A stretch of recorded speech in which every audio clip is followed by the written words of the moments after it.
আসসালামু আলাইকুম বন্ধুরা, সিভিল ইঞ্জিনিয়ারিং এসপির পক্ষ থেকে আমি ইঞ্জিনিয়ার মোহাম্মদ মনিরুল ইসলাম আপনাদের সবাইকে জানাই শুভেচ্ছা। বন্ধুরা, আমি আপনাদের মাঝে হাজির হলাম নতুন এক ভিডিও নিয়ে। আজকের ভিডিওতে আমি দেখাবো কিভাবে কালভার্টের হান্স কাস্টিং করা হয়, অর্থাৎ হান্স কিভাবে ঢালাই করা হয়। অনেকে অবশ্যই এটাকে ফিলেট বলে। তো বন্ধুরা, আপনারা যারা আমার চ্যানেলে নতুন তারা চ্যানেলটি সাবস্ক্রাইব করুন এবং পাশে থাকা বেল আইকনটি চেপে আমাদের সাথেই থাকুন।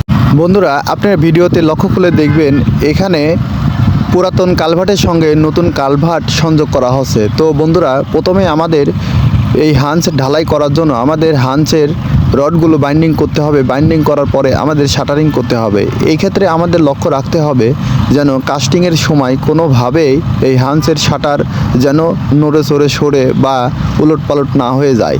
বন্ধুরা, আমরা যদি এই হান্সের কাস্টিংয়ের সময় হান্সের শাটারিং যদি নড়ে যায় তাহলে হান্সের সৌন্দর্য এবং নির্দিষ্ট পরিমাপ বা নির্দিষ্ট সাইজ ঠিক থাকবে না। এক্ষেত্রে আমাদের অবশ্যই সতর্ক এবং সচেতনতার সাথে কাজগুলো করতে হবে। বন্ধুরা, আপনারা লক্ষ্য করলে দেখবেন এখানে কাস্টিং শুরু হয়ে গেছে। এই ক্ষেত্রে যেহেতু বুম প্লেসার মাধ্যমে আমাদের কাস্টিং করা হচ্ছে, উপর থেকে ফোর্স এর মাধ্যমে যেহেতু কংক্রিট আসতেছে, সেক্ষেত্রে আমাদের হান্সের প্লেট বা হান্সের শাটার ওভারটেক করে দুই সাইডে কংক্রিট অপচয় বা নষ্ট হতে পারে। সেক্ষেত্রে আমাদের এভাবে প্লাইবোর্ড দিয়ে আমাদের এভাবে সেফটির সাথে কাস্টিং করা হচ্ছে যেন কোনো রকম যেন কংক্রিট নষ্ট না হয়। তো বন্ধুরা, এইভাবে কাস্টিং হওয়ার পরে তারপরে আবার আমাদের অবশ্যই আমাদের ভাইব্রেশন ব্যবহার করতে হবে, অর্থাৎ ভাইব্রেটর ব্যবহার করতে হবে। ভাইব্রেটর ব্যবহার করার ক্ষেত্রে অবশ্যই সতর্ক থাকতে হবে যেন অতিরিক্ত ভাইব্রেটরও না হয়, আবার কমও যেন ভাইব্রেটর না হয়। ভাইব্রেটর ব্যবহার করার একটা নির্দিষ্ট নিয়ম আছে, আর এই নির্দিষ্ট নিয়ম অনুসারে কীভাবে ভাইব্রেটর করতে হয় এর ওপর আমার একটি ভিডিও আছে আমার চ্যানেলেতে। বন্ধুরা, আপনারা যারা প্রয়োজন মনে করেন তারা দেখে নেবেন।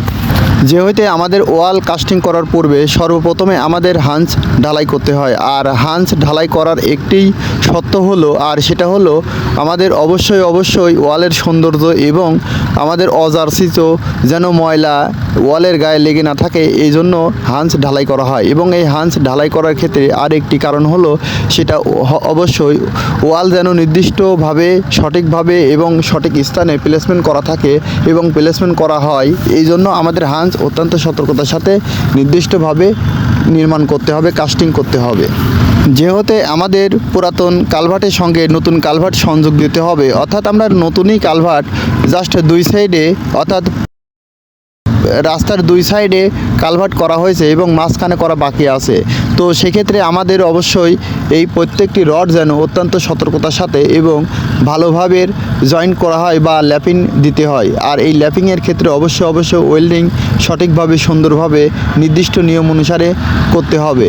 আর কোনোভাবে যদি আমাদের এই জয়েন্টগুলো বা ল্যাপিংগুলো সঠিকভাবে সুন্দরভাবে যদি না হয় তাহলে পরবর্তীতে এই ওয়ালের কোনো সেগ্রিগেশন বা ফাটলের সৃষ্টি হতে পারে। তো বন্ধুরা, এখানে আপনারা লক্ষ্য করে দেখবেন এটা বুম প্লেসার। এই বুম প্লেসারের মাধ্যমে এভাবে হান্স ঢালাই করতে হচ্ছে।